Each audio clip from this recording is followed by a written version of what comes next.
Tmeninijiet niftakar illi forsi kont tara xi produzzjoni l-ewwel hemm għalkemm kien hemm ukoll affarijiet daqsxejn bħal ġensna ngħidulhom aħna kien hemm lili Mediterranji li kellhom ċerta identità partikolari.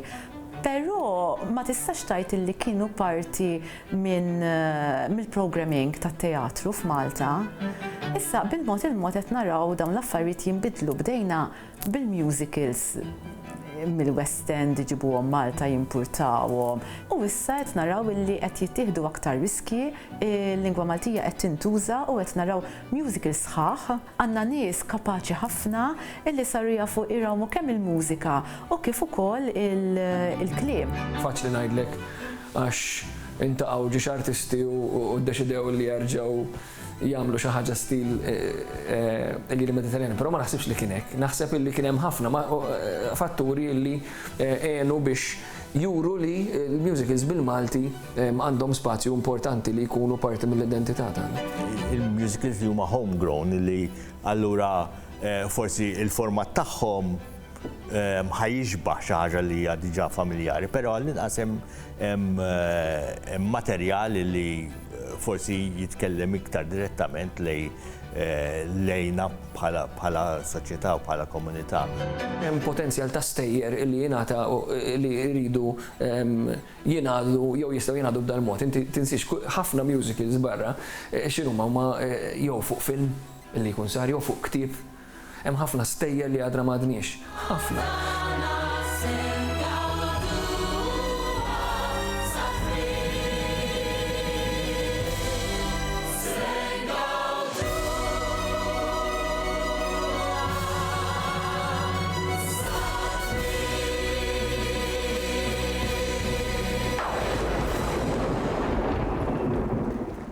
Wara Balzunetta Towers li kienet suċċess, ovvja li imbagħad suġġieħ ħsieb nagħmlu oħra minna Ħanina Maddalena. Marketing naħseb illi it is fun to market a musical, imma minnaħa ta' production daw il-problemi ġifi casting, l-availability tal-cast, ma l-inti qed tmur għal daw in-nies li semmejtlek li għandhom daħat ir-rehearsal fis-sajf u għandhom mit-teach.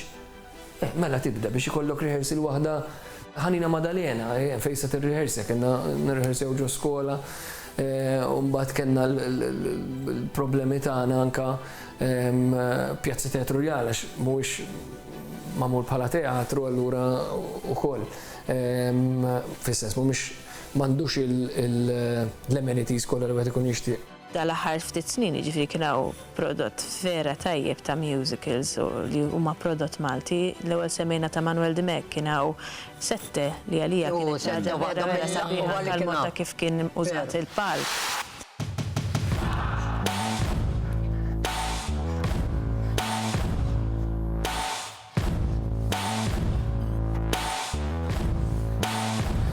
Aħna qabel ma nibdew xejn ngħidu ngħid nagħmlu mood board u tipo niddeċiedu il-vibe tal-project as a whole. Ġifieri aħna minn day one konna żinna li naħdmu Fort St. Elmo. Ovvjament għamlet sens għax l-istorja ġrat il-belt. Mbagħad kważi dik inspirat l-ewwel diska jekk ġara hawnhekk dakinhar This Is the City Where It All Went Down. Ġifieri in that case the location informed the music. Bħala set, tipo kellna l-idea tas-slide jisu ħana sejħilha hekk u tipo minn dejjem xtaqnija to tipo represent the uphill battle, the struggle. Ġifieri aħna għamilna ġranet just nilabu fuq is-slide biex naraw the limits of the set. We were learning as we went along u nasib that was the magic of it li ħallejna s-set jinformana, ħallejna tipo it was a conversation both ways all along. Sette nistgħu kategorizzaw bħala music theater sempliċi raġuni li hemm ħafna involviment ta' mużika għaddejja waqt il-produzzjoni. Għandha l-mużika ċentrali mhux hemm tikka mużika xi kultant, le. Il-mużika hija ċentrali. Musical theater issa drajna kif konna qed ngħidu fi kważi l-karattru tkanta, like if you sing your feelings in real time, I am feeling so sad, fej l-atturi, eżat, like they sing what they feel. L-istorja kollha tkun. Eżat, tkun kantata, and like at random moments people break out into song, versus, per eżempju, play, effettivament, bil-mużika kummerċjali. Naħseb dik hija ħaġa li interessani. Jekk int mhux theater goer, jekk ma tħobbx dak il-classical sounds, xorta tħossi tista' tiġi teatru tipo. Għana nitkellmu fuq il-kompożituri hawnhekk, illi ġejjin minn oqsma differenti, ġifieri daw għandhom training klassiku, daw għandhom training fil-jazz. Naturalment, huma mitla tal-ġeneru mużikali internazzjonali u qed iġibuhom flimkien. Nirrehearsjaw ġewwa warehouse u konna ħdimna xi sitt ġimgħat, ġifieri aħna ħassejna vera komdi fuq dal-break slide. U mbagħad morna Fort St. Elmo u bdejna bit-tek u kollox kien mixi perfett l-ewwel ġranet u kollox kien sewta.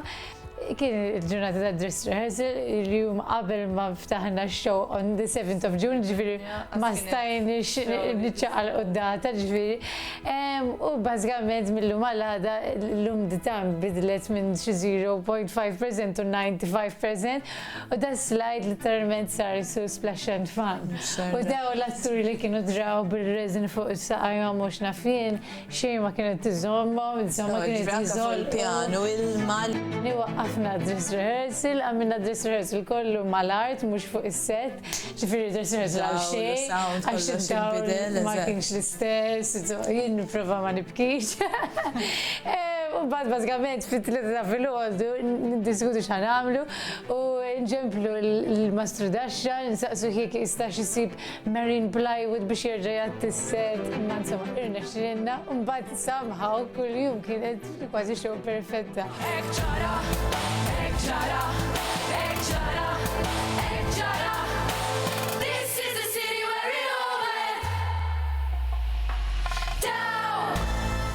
Kien xi 5 active musicals jew 4, mhux qed tgħid xi ilma.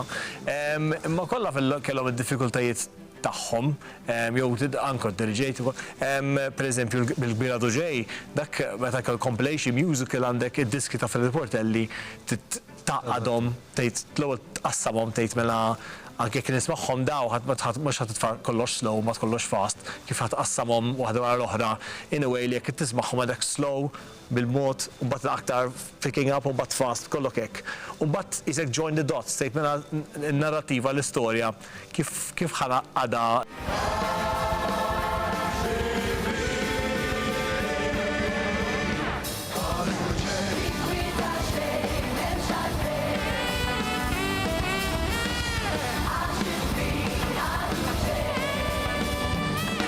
Kien ilu jgħid Ċombu Ħaġar jixtieq jagħmel jukebox musical. Jiena ma tantx jien kien fuqhom għax jiena nħobb nikteb jiena. Però ta' Freddy Portelli kelli fiduċja fiha. U jiena u xon ktibna il-main team, il-Kbira Duġej. Il-bqija 30 song l-oħra kollha ta' Freddy Portelli, klim u mużika. Ħafna nies qalulna imġienen ħatamlu musical ġewwa fis-sajf. Tad-dawl iċċempillhom jinta li ħid-dawl. Niġi, ma nisax għandna xi ħaġa oħra għandna minħabba fondi, għax fil-verità minħabba fondi. Mbagħad huwa ovvjament ukoll responsabilità tal-artisti x'jiena ngħidha ħafna l-artisti naħdmu magħhom u anke jiena nagħmilha ġifieri jiena ħati tagħha wkoll. Il-fatt li inti għandek daqshekk u tipprova toħroġ daqshekk minnu. Manuel Dimek qatt ma qistu bħala musical u aktar play with music mhux vera, kella concept. Għalkemm jiena ħankun onest miegħek niddeja dal-pigeonholing speċi ta' għax tantu vast is-suġġett. L-istorja, is-sinopsi infassluha flimkien, ġifieri nisfidaw il-xulxin fejn ħajtlu l-kanzunetti fis-sinopsi dak li song spotting.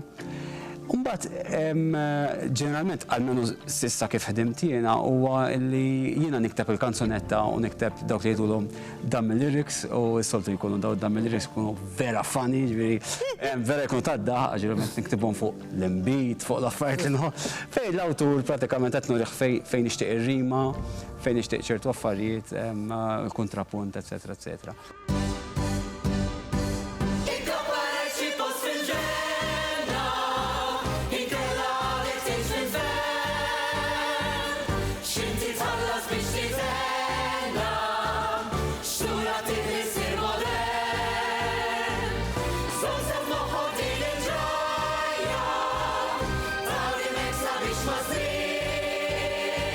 produzzjoni sabiħa ferm.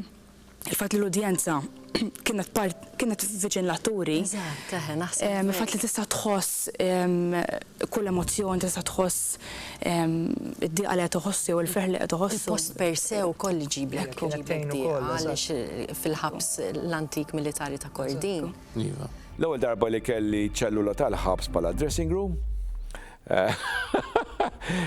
li xerjajtu ma Mark Tonna u ma Stephen Oliver, tista' timmaġna. Kien challenge kbir, kienet waqt minn il-Covid, udjenzi kienu limitati, kulħadd qed jarana bil-maskla.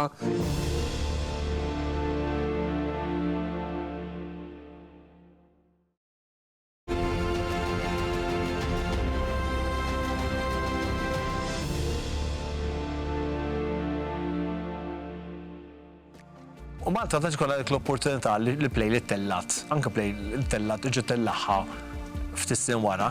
Naħseb hemm lok mhux tal biss ta' revivals imma anke ta' żviluppa more development. Pereżempju, ukoll forsi budget ola minn dak iż-żmien jew teknoloġija. Għandna bżonn ir-ripetizzjonijiet, għandna bżonn immorru lura u naraw xogħlijiet oħrajn u nerġgħu niskopru u naraw jekk għadhom xtajbin anki in reduced format.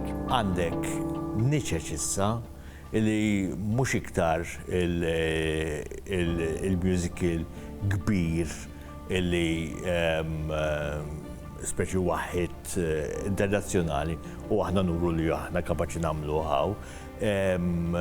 U lanqas il-musicals kbar illi għandhom backing istituzzjonali kbir, allura jirnexxu għax speċi nimbuttawhom ħafna wkoll, imma għandek niċeċ ta' teatru u teatru mużikali illi hemm sezzjonijiet tal-popolazzjoni huma li interessata fihom. L-immaġinazzjoni hija l-uniku limitu attwali. Ġivi anke semmejna jista' pereżempju anke jkollok inċentivi pubbliċi li tellaw Iva, jiena naqbel li bħalma jsiru festival tal-barrok, tal-jazz, tal-pop, tal-sfin, ta' da għandu jsir xi ħaġa. Aw tant. Anka waħda. Eżatt, waħda f'sena mar. Ġivi l-funding jgħin, imma bħala artisti aħna ma rridux naqgħu jemela m'hemmx funding mill-waħda m'hemmx. Wara sażek.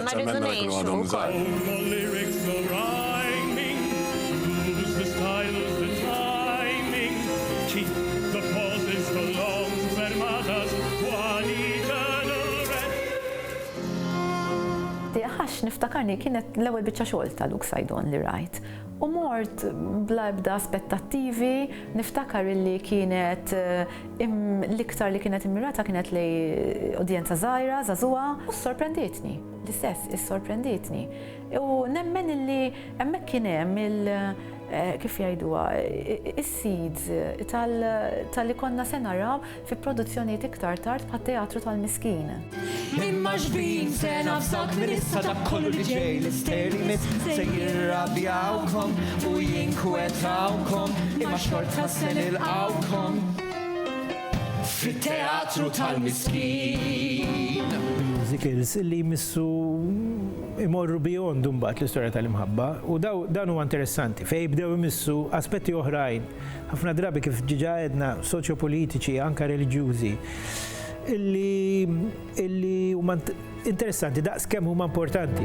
Teatru tal-Miskin ukoll li saħritni anka huwa messaġġ naħseb importanti ħafna s-soċjetà tagħna u l-idea ta' tolleranza ma fl-istess ħin il-mod ta' kif twassal dak il-messaġġ. Maybe it's something about working with Luke. I don't know, we seem to kind of bring the best out in each other, I think, often. The story of the piece it came from a very, very special place within him. Starting from that point, we knew that we were onto something, quite special. Għalija kienet sorpriża enormi. Il-ħadd nara fl-aħħar run li saret. U il-ħin kollu nisma, kulħadd jirrejvja dwarha di, u kultant tajtu iva nis kultant jaġbuhom taf kif speċi. Ħafna nies speċi jgħidu l-aħwa, kont fil-Miserablu u Legally Blonde u kont fil-West End u però għalija naħseb il-xogħol li jiena l-iktar gburi tiegħu huwa x-xogħol pat-teatru tal-Miskin. Tuwa onura li għalina wasalt biex kont f'dawk il-musicals, però inti qed tidħol literalment fiż-żarbun ta' xi ħadd ieħor illi dik il-parti ilha ssir 30 sena, whereas ovvjament inti ħaġa pat-teatru tal-Miskin, aħna diħ ħloqnija bejnietna u kien proċess inkredibbli għax Luke isu kellu dream team miegħu. Il-proċess tiegħi bħala kompożitur naħseb dejjem kien jinvolvi mument fejn jiena u l-pjanu aħna waħedna. X'jiġi l-ewwel il-lirika jew l-mużika, l-iktar ħaġa importanti hija l-ewwel ħaġa li tiġi hija l-istorja. Il-karattru inti għal min hija tikteb, x'esperjenza ser nippruvaw nikkreaw. U iktar milli waħda tiġi qabel l-oħra dejjem irnexxi li naħseb inżewwiġhom flimkien. Fil-każ ta' Teatru tal-Miskin fejn kont qiegħed nagħmel l-iskript ukoll, il-librett ukoll, mużika bdiet tispira l-librett kien ispirat mill-istorja, kollox jinħadem b'dan il-mod organiku. Ovvjament, imbagħad minn l-ewwel ġurnata ta' rehearsal dak il-materjal m'għadux tiegħi, dak il-materjal isir tad-direttur, tal-atturi, tal-producer, tat-teatru, tal-ispazju fejn qegħdin. Teatru tal-Miskin dorna 3 teatru differenti. U nista' ngħid illi kull teatru f'Għawdex Malta fil-Belt, mhux fil-Belt, kien totalment proċess differenti u bħala piece kważi spiċċat mod differenti. But it was really hard work. It was a hard piece. It was in Maltese for a start, so for me, obviously Scotchisa, that was quite a challenge. But again, I had a really good team. I had people who were on hand all the time to really help in terms of the language. The cast were amazing and so hardworking, and anything we asked, they did, or they tried, and then they did. Denise għandha esperjenza imprezzabbli. Kellna musical theatre bil-Malti, però l-ebda produzzjoni ma għaqdet daqshekk elementi biex toffri il-pakket sħiħ ħanajdulu hekk, 360 degree package ta' kull ma tistenna meta inti tmur tara musical anke barra minn Malta. Dark musical, but one that was really full of hope and optimism and joy, but a lot of sadness as well. Very grounded in reality, but I think we achieved something quite special with it as well.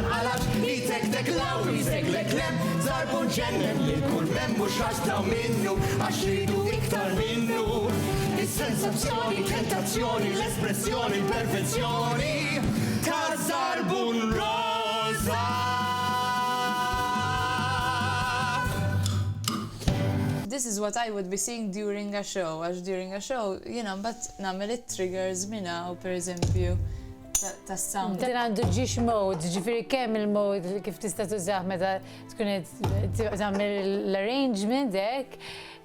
Mbagħad il-mode kif tista' tużaħ meta tagħmel performance biha, ġifieri mbagħad Bettina tużaħ in the performance. L-ewwel naħdmu hekk u mbagħad imorru performance mode u ngħid mela per eżempju għandi il-marks, per eżempju meta tajt il-kelma ruħa nrid nafasaw, per eżempju hemm step. U hekk tipo dik il-feeling ta' cinematic feeling tinħass kemm cinematic imma anki live u inti tara real time l-action, tipo the action that's happening, imma tisma' kind of this song like you would in a film basically. Kont mortu studjaj daqxej l-opera ta' Charles Camilleri tal-Fidwa tal-Bdiewa li minna li xi 30 sena ilu għamluha. U kien hemm din il-motiv u saret u mbagħad il-chorus ta' Xejla tibki.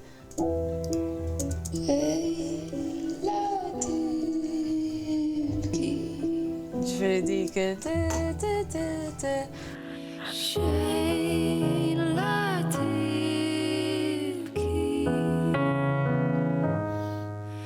Provajt insomma għaw, il-sekondu bajda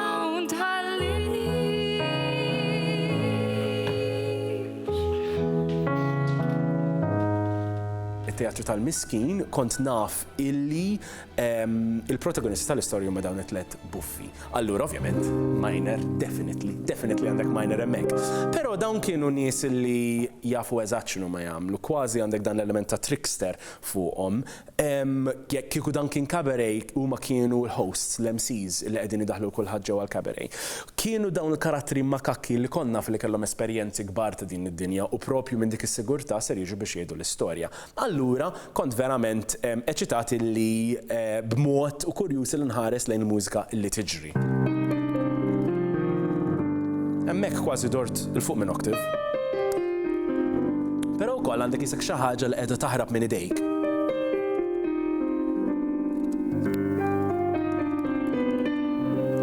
Kollox hija tidur ma dik l-istess tema, però hija verament differenti minn pereżempju t-tema tar-residenti. Dawn il-buffi li makakki għandhom din l-esperjenza għandhom da kollox, ħajjiltaqgħu ma' residenti ta' Ħalfern. U n-nies ta' Ħalfern qatt m'għamlu xejn, qatt ma ċaqalqu, qatt ma nbidlu, kollox huwa b'mod static.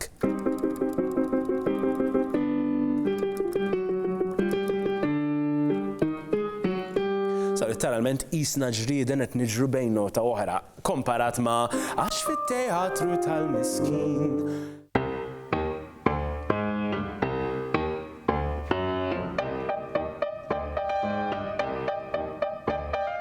Wiċċ daqs il-porċellana fin, kostumi strambi u imqarbin, b'xar taħt kappell mibrum takkuna tnaqqax il-madum, dawru għajnejkom law, għaxxen isbiħ bħal daw, mux ta' min tevitaw. Pupi tal-vetrini l-udjenza frizzat, ġejt biex tħaddi naqra ħin u tinsaj il-passat. Imma xbin se nafsak minn issa ta' kollu li ġej l-isterli mis se jirrabjawkom u jinkwetawkom, imma xorta se nilqawkom fit-teatru tal-Miskin. Kif sibtu ruħkom mistednin għal da teatru tal-Miskin, għal palk mamul binja miksur, għal melodiji b'ton minur, muħol xarik u ġib is-sejt u ismal dak li għandi xinejt, oħroġ mit-tiegħi jew fuq il-bejt biex tara it-teatru tal-Miskin. Il-buffi lesti. In-nies iħarsu madwarhom skantati. Il-villaġġ huwa żgħir u l-pjazza tidher minn kull bejt tieqa u purtella. Tkaken u tpinġija u daqniet bokli tad-deb, żraben bil-ponta fwieħa li teċitak, żeba mċabsa mal-wiċċ. Ħalfern ħares lejn il-buffi u jipprova jifhem. Studjaw u provaw biex jifhmu x'qed jaraw, skantaw u tkażaw bli qatt ma toleraw. Parrokki sbieħu tpinġiet, min dublet u min bqalsit, xejn li qatt ma raw, li ma setgħux jiġġustifikaw, li ma setgħux jipproċessaw. Lit-teatru tal-Miskin. Sinjuri, forsi badnikom mifxula u forsi mħawdin. Il-buffi waslu f'Ħalfern. Tibżaw xejn. Għax kull ma se nurukom diġà rajtuh. Dak kollu li se ngħidulkom diġà tafuh. U jekk vera tagħmlu moħħkom hemm dak li se nurukom forsi tarfuh. Il-buffi m'għandhom xejn li sejjer li ġa smajtu, minn kodba li ġa qrajtu u vizzi li issa drajtu, imma xorta ġejtu mixtieqin fit-toroq tojo imdammin, preparati u ħerqanin għat-teatru tal-Miskin.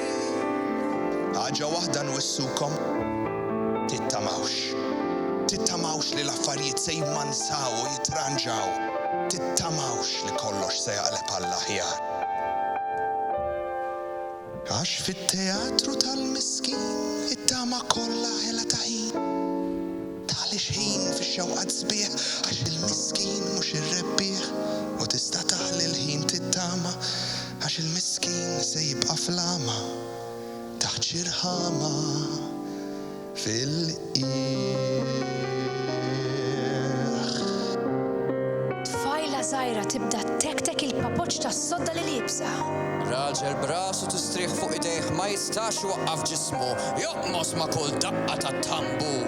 U hemm fuq mara xwejħa tibda tab subajja l-imkemxin. Ħalfern lest għat-teatru tal-Miskin. Għax fit-teatru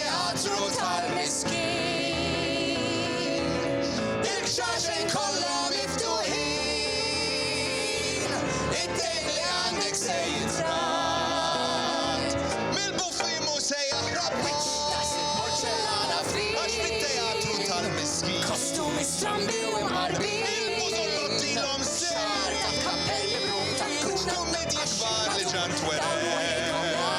L-istejjer tagħhom intesew. Imma l-arloġġ ma jreġġax lura, l-ignoranza m'għandix kura, sibijitek bla ċensura. Jgħidu tfal u jgħidu xjuħ,